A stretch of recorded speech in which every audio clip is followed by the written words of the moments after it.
Hey everyone, how's it going? Excoundrel here. Welcome to a sort of brief guide on Brawler Blasters. At the start of every video, I like to do these little breakdowns where I know you guys have probably heard it before, but it's nice to reiterate certain ways to play compositions. Now, the way I play may not be the absolute best way to play. Again, I always recommend that you go and check out as many content creators and streamers as you can because they're going to give you the best possible advice, and collecting many different viewpoints allows you to make your own decision as well. So, what I'm looking at here is the start of a Brawler Blaster composition. Oh, before we get in, I always forget, G2A, thank you very much. Ref link in the description below, they sponsor the channel. This is a Brawler Blaster start that is worth considering. I'm going to talk about a couple of early game starts, but I'm not going to talk about every good early game start that there is for Brawler Blaster. I'm going to talk about the two best in my opinion, and then also move towards mid game and late game. This Brawler Blaster composition I did not invent. I think this Brawler Blaster composition has been around for quite some time, but I think it started to gain popularity due to the Karma buffs. This is a Brawler Blaster composition that uses 2 Blasters, 4 Brawlers, 2 Mystics, 3 Rebels, and essentially you're using the Sona to grant you the Rebel buff for your Jinx, and then you're using the Karma to speed your Jinx's attack speed up. And actually you sacrifice the 4 Blaster bonus because 4 Blasters is actually not that important. It's good, but it's not as important. So I'm gonna go through this comp as a whole as we go on. So this is the overall look of the early game that I like to aim for most of the time when I'm playing Brawler Blasters. The most important thing that you have is a Graves plus a Lucian with red buff to distribute the red buff with the early Blaster bonus. You don't have to play Cybernetics. You can actually play Brawlers as well. So if you don't find the Leona or the Fiora, you can go for a Malphite and a Blitzcrank, and you still have a bit of a good front line, you know, with the 2 Brawlers here. The other early game start you could play as Rebels with a 2-star Ziggs and a Master Yi, a Yasuo, Sona, and Malphite. One of those 3, you know, or 2 of those 3 rather, to combine with the Ziggs to form a Rebel start. That's also a perfectly fine start as well. But I would say that if you get red buff, especially if you on the first item rounds pick up a Giant's Belt and a Chain Vest, you should always be thinking about combining red buff if you find a Lucian and Graves, because it's a really good way to win streak. So what you do out of a start like this, let's say we're starting with the best possible case scenario, and you go for a Brawler Blaster start to begin with. As you go on, you're going to start to add more Brawlers to the lineup. What I would say is, once you get towards level 6, Blasters are much less important than Brawlers. So if you can field 4 Brawlers in the mid game and you still have 2 Blasters, that is better than trying to go for 4 Blasters if you find the Jinx, for instance.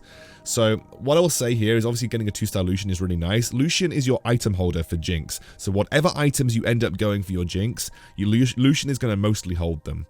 Giant Slayer is a good item. In the current meta, Last Whisper is a great item as well. There are a couple of item combinations for Jinx that I might just talk about now very briefly, okay? So there's a few kind of popular item combinations for Jinx. Not many people like to put red buff on Jinx because you usually give that to your other Blaster for distribution.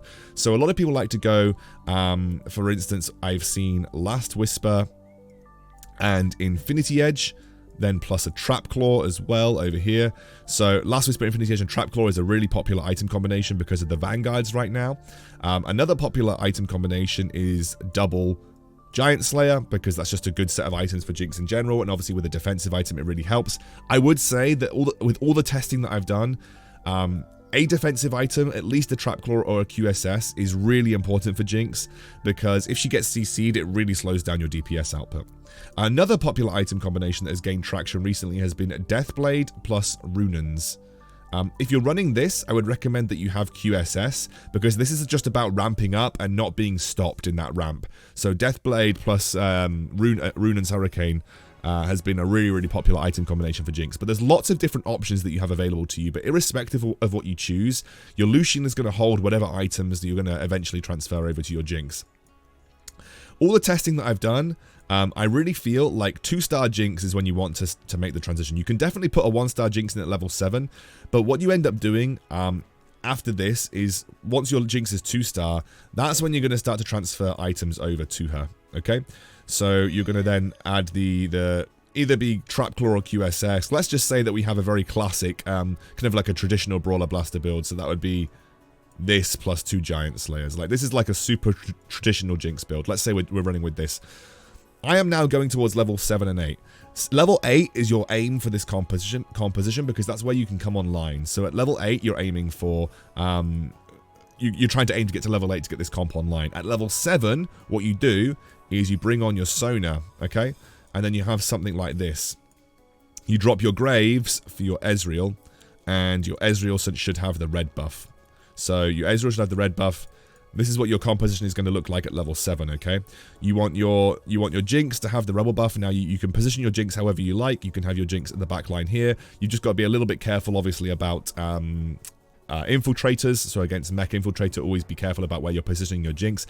Do not position your Jinx here unless you've got a QSS. I mean, with a Trapclaw or a QSS, it's fine to position your Jinx here. But if the enemy has a Blitzcrank up on the very top right square, that Blitzcrank will prioritize this hex over this hex, for instance. So a good place, if you don't have a defensive item on Jinx, is to place her here or to place her here.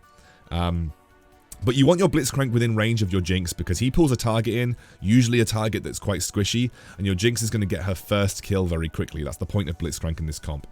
Then at level 9, what you're going to do is you're going to bring in the Karma, okay? You're going to bring in the Karma, and the Karma is going to attach to your Jinx. You want to make sure it doesn't attach to your Ezreal. And your Karma attaches to your Jinx, and you have 2 Mystics, which gives you a team-wide magic resist buff, and then you're going to give a huge attack speed bonus to your Jinx. I'm going to show you the version of the comp that I ran. And it's kind of an interesting version, so let's kind of talk about it. I actually ended up going to level 9, and what I ended up finding is a Misfortune with a Rebel spat. So I ended up finding a Misfortune with a Rebel Medallion, and then I also gave her the red buff. And so what I ended up being able to do was run something like this, where I had a 4 Rebel little comp over here, and to get the chrono bonus back, what I ended up doing was running the Thresh. And then I got him to 2-star and was just pulling stuff off. So that's the comp that I ended up running in the end. But obviously this is like an ideal scenario. You might not get that. The comp that you're aiming for is with the Ezreal and then the Sonar and the Karma, and it gives like this. It's just buffing your Jinx to a larger degree, and it's quite cool. It's a good variant, and it also helps you out versus more sorcerer compositions too. As usual, guys, we're going to go through a game, and we are going to talk through my decision-making process that happened in the duration of this game. Now, I think this was a treasure trove. It makes a lot of sense that it was a treasure trove because we got 2 loot orbs right at the start. So treasure trove is a good... Honestly, I don't know many comps that aren't good on Treasure Trove. Treasure Trove is just good for every comp. There are some comps that benefit better from Treasure Trove than others. I would say things like Mech Infiltrator, Cybernetics, all of these do really well with Treasure Trove because they're all very item-hungry compositions. But in general, you know, Treasure Trove's not a... It's just a very good for most builds. Now, I ended up going with a Chrono Star in this game.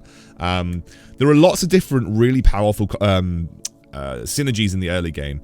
2 Brawlers is good in the early game. 2 Vanguards is incredibly good in the early game. 2 Chrono is incredibly good in the early game, especially if you have a Caitlyn, because Caitlyn is usually going to one-shot someone. Maybe this wasn't Treasure Trove. Maybe this wasn't actually Treasure Trove. I can't remember, guys. We'll just see what happens as we go.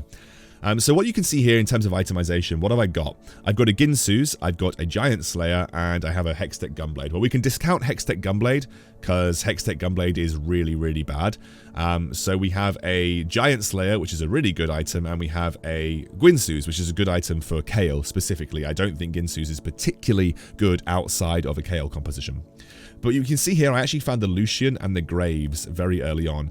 Now, what I actually decided to do here is kind of an interesting thing. I obviously level up because I feel like I'm strong enough in this situation. And I go 2 Chrono with Brawler, and I decided to just... Sorry, 2 Chrono with Blaster. And I decided to just slam the Giant Slayer on my Lucian. I wouldn't usually do this, but it's such a good start that I think it's quite easy to win streak from this position. I just think that slamming Giant Slayer does kind of pigeonhole you into a composition. But if you're pretty confident that you can win streak, and especially in a Medium Legends galaxy... Oh, we're in Medium Legends. I'm not in Treasure Trove. I should have looked at the health.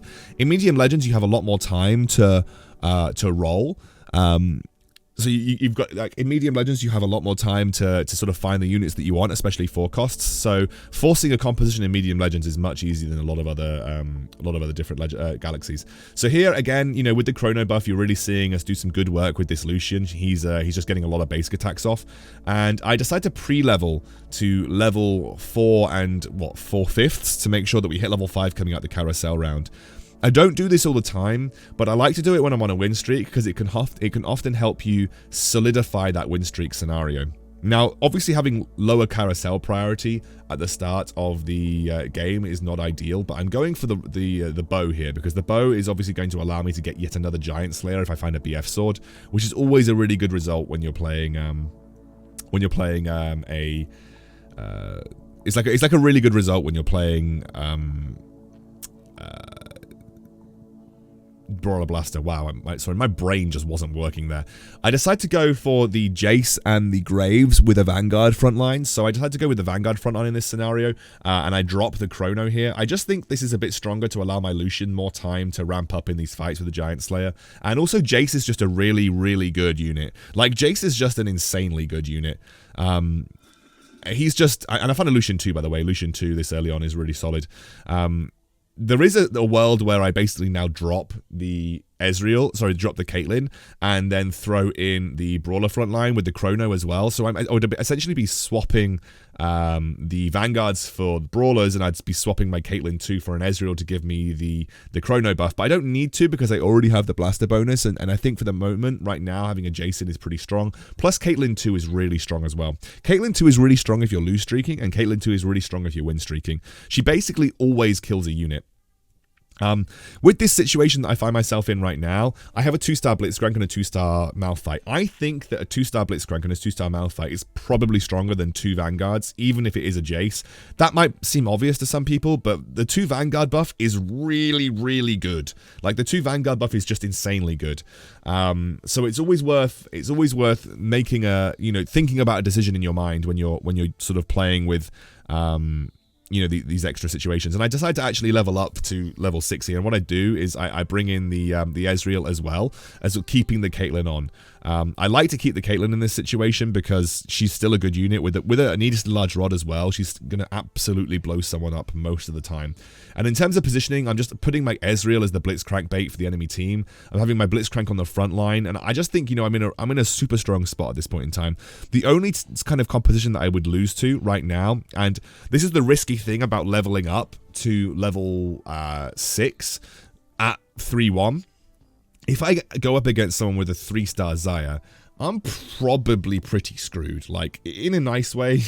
Like, if I'm going up against someone with a 3-star Xayah right now, I'm in a situation where I might end up losing. So hyper roll compositions come online between rounds 3-1 and 3-3 most of the time. So if I end up going up against one of those guys and losing my win streak before I'm able to build back up to, say, 30 gold, I'm not very happy with that situation. But we're still managing to face some of the weaker players in this lobby. We find the Jinx and we find the Cho'Gath. So this is about as good of a direction as you're going to get for Brawler Blaster. And as I said, in the mid game, we prioritize... Oh, I actually make the decision to switch over to the Jinx here.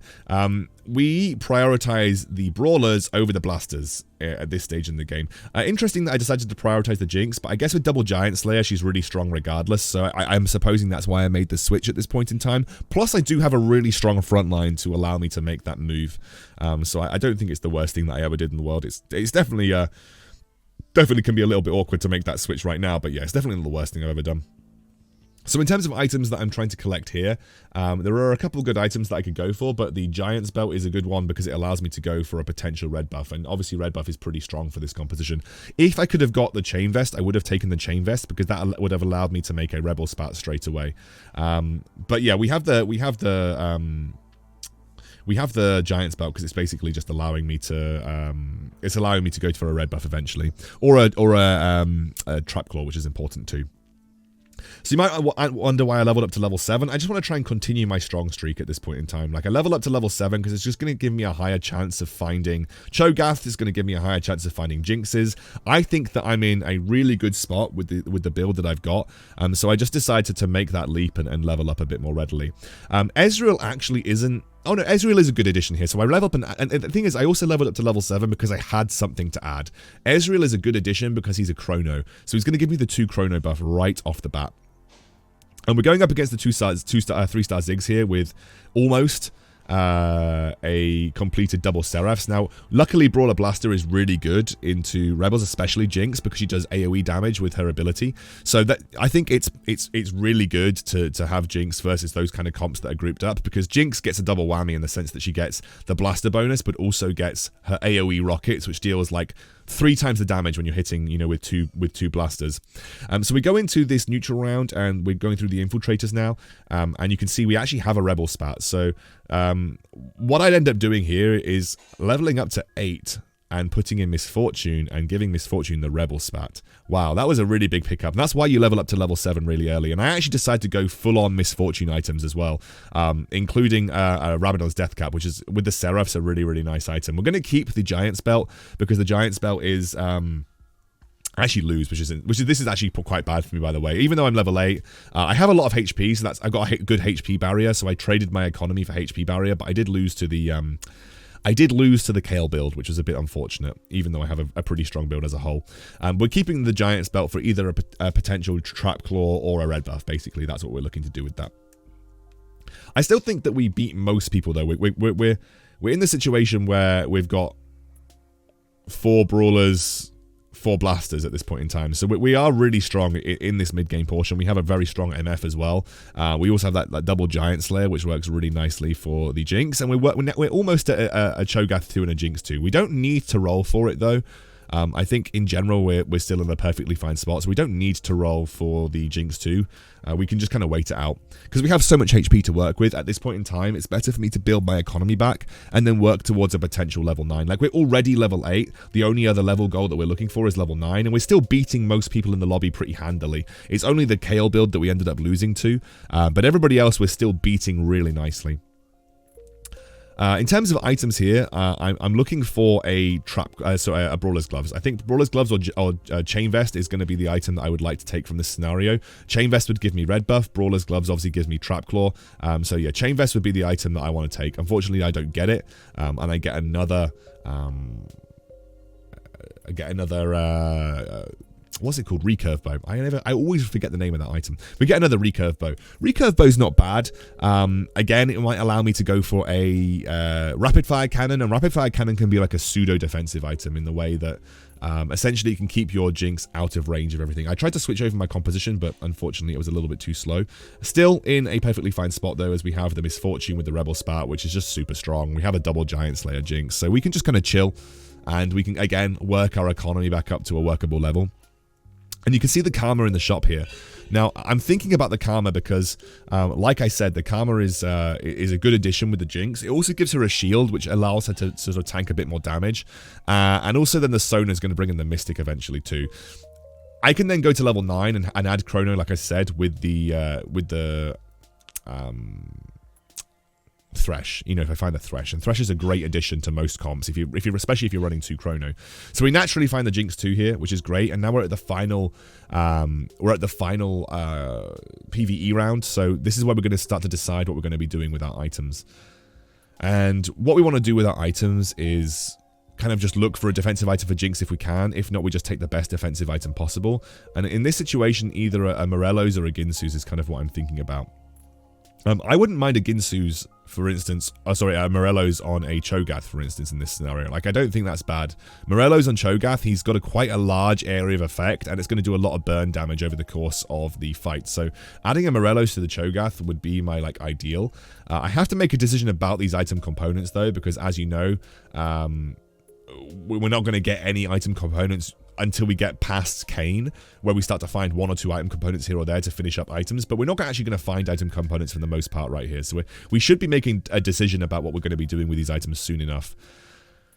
But right now, I think we're still in a perfectly strong spot. Like, we've got all of our important stuff to 2-star apart from Misfortune, and we now want to work towards level 9. And I think the Morello's was the correct decision for the Cho'Gath, because it's just going to allow him to get a lot of AoE damage off. And even though we're still losing to things like the Kale carry, the very, very good early game has allowed us to be at 97 HP, working towards level 8 really easily. So level 9 really easily. So we're even just selling off the Gangplank here. And again, level 9 is going to be our goal. And because we have 97 HP, we can even look to slow 9, which is essentially use our interest to roll to level 9.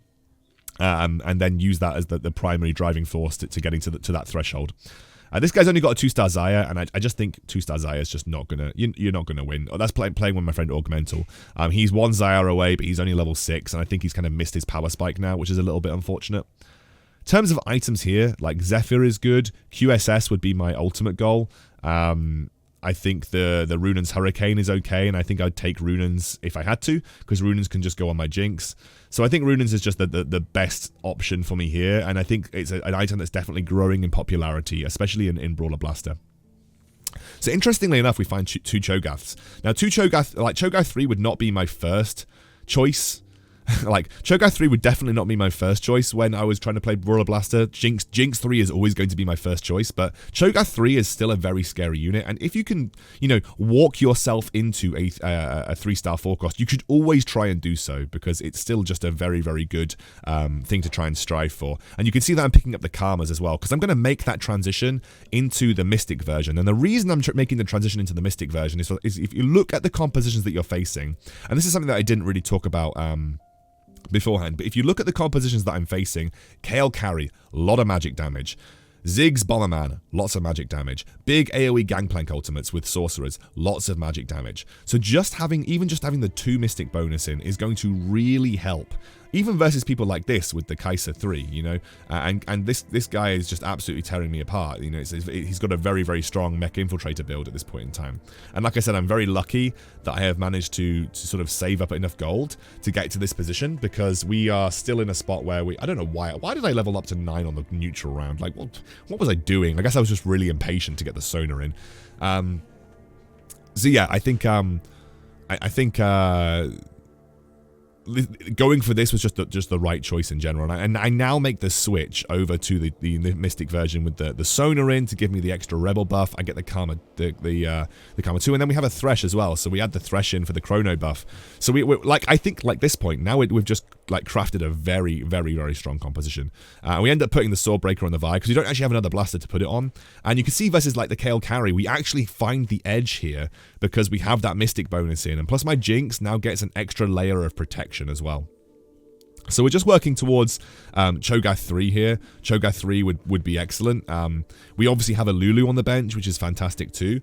A Lulu on the bench is just a great addition, because that's a Thresh 2 pulling in a Lulu, which means he's usually likely to just get a really good ultimate off as well. Pulling in a Jinx is not great because she doesn't get immediate impact, but irrespective, you know, we're still doing perfectly fine versus like the Bomberman composition, for instance, because again we're protecting ourselves versus lots of magic damage. I need one more Cho'Gath, by the way, to get a Cho'Gath 3. So what I would do in this situation is, if I find the Cho'Gath 3, I would probably sell the Jinx. And the reason I would sell the Jinx is because I would rather my Thresh be guaranteed to pull in the Lulu 2 over something like the Jinx, because the Jinx isn't as impactful as just pulling in the Lulu 2. And we're still losing to the Mech Infiltrator player, by the way, but that should change once we get the Lulu 2 on board and we get the Cho'Gath 3, because Cho'Gath 3 is really tanky. In terms of units here, I think like a good option for me is going to be the Bramble Vest, because that's going to allow my Cho'Gath on the front line to be a bit better off. So for instance, my Cho'Gath 3. So again, you know, we're looking for Cho'Gath 3 in this situation. There he is. I think we sell the Cho'Gath off, and then I think the best case scenario for me right now is to sell the Jinx, because I want my Thresh pull to be impactful, and if he pulls in the Jinx, my Thresh pull is not as impactful. So the Cho'Gath 3's through now, and he just does a lot of damage. Like, Cho'Gath 3 basically deletes people, and plus having the Mystic bonus in is helping me versus, like, more of these Kale compositions. The guy that I'm concerned about is the Mech Infiltrator player, obviously, so the Mech Infiltrator player is someone that we have to be a little bit worried about. But overall, you know, we're in a really good spot now. I would sell the Jinx. If I was going back into this game, I'd sell the Jinx and I'd pick up the Blitzcrank, because the Blitzcrank is way more impactful. I'd even pick up the Fizz, because the Fizz is impactful as well. And what I'm doing right now is I'm just switching my Misfortune around, because I don't want her to get Blitz hooked. But even with my Jinx getting Zephyr'd, like, we're just super strong at this point in time. Yeah, sell the Jinx. Sell the Jinx. Come on, Excoundrel. Sell the Jinx. You're not going to get Jinx 3. Just sell it. Sell the Jinx. Sell the Jinx. I don't need to sell it on the neutral round, of course, but it is something that I should start to think about selling as this game goes on. We have another Giant Slayer, which I'm actually going to shove on the Cho'Gath, because obviously he actually survives quite a long time. And you can see here that I'm just like, yeah, there we go. We're selling the Jinxes and we're just keeping useful units on the sidelines. I think Echo's not as useful, but we're keeping the Gangplank. He's fine. We're keeping the... oh no, we're getting rid of everything that isn't Lulu. That's pretty cool, actually. I like that. I finally listened to myself, because getting a Lulu 2 on is going to guarantee me a good situation. And she didn't actually get the hit off here, but the mech player... Mech in general is just good versus... like, mech is generally very good versus Blaster Brawler, because you tend to clump your stuff up and you just don't have the ability to get through the mech quickly enough, especially as I don't have a Last Whisper. So now going up against Kale Carry, I decide to split my comp up into 2 to make it difficult for Kale to get value out of like a single basic attack. So like, even though my Jinx and my MF got killed here, my Cho'Gath 3 was on the other side and he was able to get a huge ultimate off, which allowed me to win. So Cho'Gath 3 actually carried me this game for me versus Kale Carry. And yeah, there we go.